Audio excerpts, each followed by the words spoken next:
this is Christy. I call myself the Skeptic Medium, and today I'm going to be talking about a revelation I received on the 31st of December 2021. As I give this revelation, I would just like to share a few insights I've had over the year concerning my gift. One of the things that I've realized is that I cannot give time frames. If I try to put a timestamp on something, it turns out to not be correct. But the things do happen. They just don't, I'm just not able to put timelines on anything. Spirit has also told me that time to them is not the same as us. It is also changeable. It can move, things can move in terms of the decisions that people make and the way that things or circumstances change on the planet as well. Okay, so what I want to start with is that when my highest guardian came through, I call him George. He is much higher than the others. I would call him a guardian angel or of angelic stature. There is nothing that they do that is a coincidence, and usually the way they present themselves, the way that they are dressed is very important. So he came through sitting in an old armchair with this like old tweed suit on, and he was speaking with a German accent. And I thought this was peculiar because he doesn't present himself like that normally. But what he did is he first said to me, I'm going to take you back to 1942 to a concentration camp in Nazi Germany called Nauengamme. I think that's how you say it. I had never heard of this concentration camp. To be honest, the only one I actually knew anything about was Auschwitz. I knew there were others, but after I'd had the revelation, I went back and researched it. He took me into a very deep sensory journey of what it was like to be there, the devastation, the suffering, the anguish, the death of what was going on there. As I researched it, I found that over 100,000 people had passed through that camp, and 42,000 had lost their lives in that time. And it was, I think it was open from 1938 to 45. So in 7 years, that's a lot of people to have died going through there.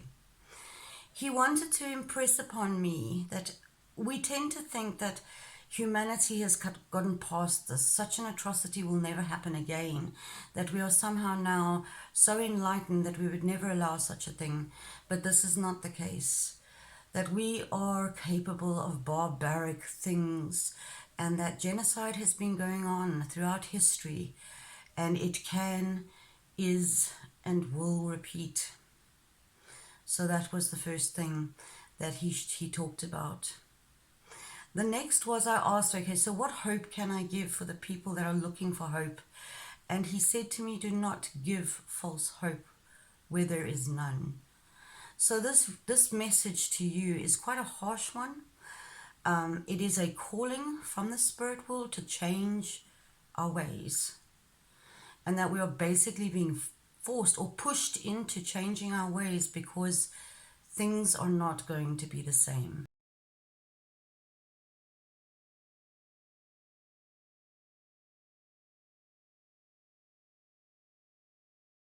This will give you some indication of a mindset that you need to really seriously examine. And he said, did the people take it because they were fearful, trying to save their own lives desperately? Did they take it because they were selfish, wanting to have their old way of life back and getting everything back to normal? Did they do it in blind obedience to their leaders and listen to whatever they were being told and just follow? Did they do it to try and save themselves hardship from financial troubles, not keeping a job? These are all things that one needs to consider. He said that it is a poison. It was designed to be such, that it never was sent to help or save anyone, that it was not going to do this, nor was it ever intended for that purpose. And those who created it knew this. This is why these people are so desperate for every single one of us to have it. And they are continuing to push this even when they know it is not working, even when they know it is killing people. So please, you need to consider where your mindset is in this regard. He then also told me that we are going to see increasing death. I've been telling you about the death that is going to be increasing, and it is continuing to increase, and it will continue to increase. We are nowhere near the end of this cycle of death that we are going to experience. And he particularly mentioned cancers. Cancer is going to be on the rise in a very, very big way. Hospitals are going to be quite overwhelmed with people with cancer. So I asked him, what could I give as the general theme of the year ahead? And this is what he said: blackness. Blackness settling in over the planet.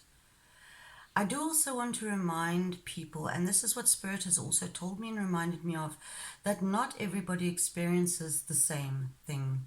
That not everybody is going to be affected the same. Not every nation is going to be affected the same. But this is a general theme for the world, a blackness setting in. And as I contemplated blackness, it has no good connotations for me. I personally relate to blackness being depression. I have talked about in my life depression feeling like a blanket of blackness over me. Also, I have one of my symbols that I've recognized for when I'm dealing with somebody that's got cancer is that I see black holes in their bodies. So those are two things that I associated with blackness.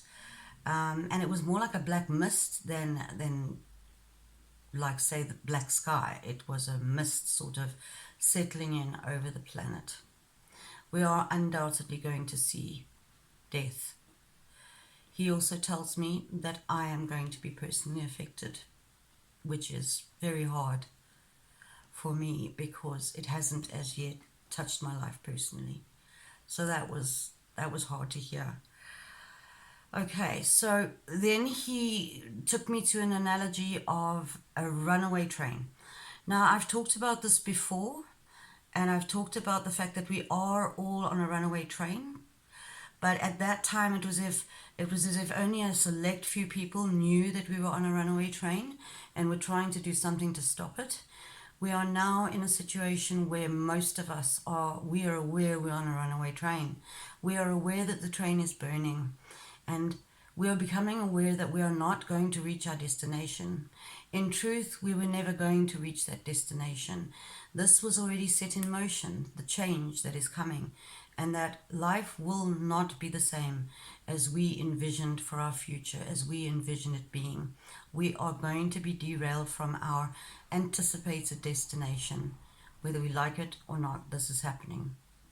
So he talked about the runaway trains, and he talked about it as if many people all over the world are on their own runaway train. The trains are all burning, and that they've shown me sort of like a man sitting in a seat reading a newspaper, unaware. And I think the newspaper is very symbolic because that represents the media, the propaganda that we are being fed, and we are more interested in that than what's actually happening around us, what's really happening. And that even this person will no longer be able to ignore the fact that we are on a burning train. It's quite obvious. We cannot jump off the train. There's no way of jumping off. The train's going too fast. We have to figure out how to stop the train or burn. Those are our options. So there is no easy, pleasant option. We're not going to be given easy, pleasant choices. This is very deliberate. It's part of our growing plan. Our plan for our lives is to get out of our comfort zones and to take more responsibility for ourselves and to care about others more. He said that there are only two solutions: to either burn in the train or figure out how to stop it and get off. Those who quarrel amongst themselves, remain divided, don't respect other people's input, ideas, in those trains, they will burn. The people will burn. If the people on the train are able to work together, to respect one another, to find solutions, they will get the train to stop. So it is possible. He is saying that it is possible to do this, and it's up to us to figure that out. He said, though, that even though we might be able to get the train to stop, we will end up stopping in a place that is a wilderness that's snowy, and we now have to make a plan again to survive. Again, we will have to work together to get through it. It's going to be hard. There is just nothing easy about what is ahead at all. The next thing that he talked about was a movie that I love called Alive. It's a movie about the Chilean rugby team and people on the plane who crashed into the Andes mountain and miraculously survived, some of them. And they stayed up on that mountain for 3 months until they got rescued. They eventually had to resort to eating the dead just to stay alive.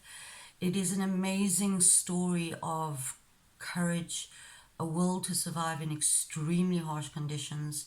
He also pointed out that those people that survived that, they were forever changed for the better, hugely for the better, and appreciated from then on everything that they ever had. And that not only did their story change their lives, but millions of other people around the world hearing this story. I have been having warnings about the genocide that is taking place, about the psychopathic elite that rule the world, and that everything that they're telling you to do is pretty much you need to do the exact opposite. And it is becoming more and more clear that this is so, and eventually it will be undeniable. And this is what I think we're going to see in the time ahead. So my message to you is prepare yourself, start thinking about yourself and others, not just yourself, not how to save yourself, because this is going to be a collaborative effort. We cannot do it alone. We need each other, and we will need to look at each other with tolerance, patience, love, and acceptance. Okay, so that's what I have for you today. Sorry that it wasn't the most positive news, but Spirit always gives information that people need, not what they want. I'm not here to give platitudes of fuzzy-wuzzy happy times, and I think that I'm burdened with more of the pain and sorrow than most people, because I am literally given a glimpse into their lives, their pain and their suffering, and it is so hard. I do also know that through all of this time, my readings do bring hope that each person on their journey is shown how to personally deal with their set of troubles, their set of challenges. And this is why I think that my readings are so life-altering to so many people, because I don't come with like weak, washed-down stories, but also that my readings show that those in the spirit world know you personally, they know you intimately, they know what's going on in your life. They do help you in all of your struggles, in all of your difficulties, and in all of the flaws and faults that we each have. And they accept it, tolerate, and love you. Please find me on Facebook and YouTube, and I will see you soon.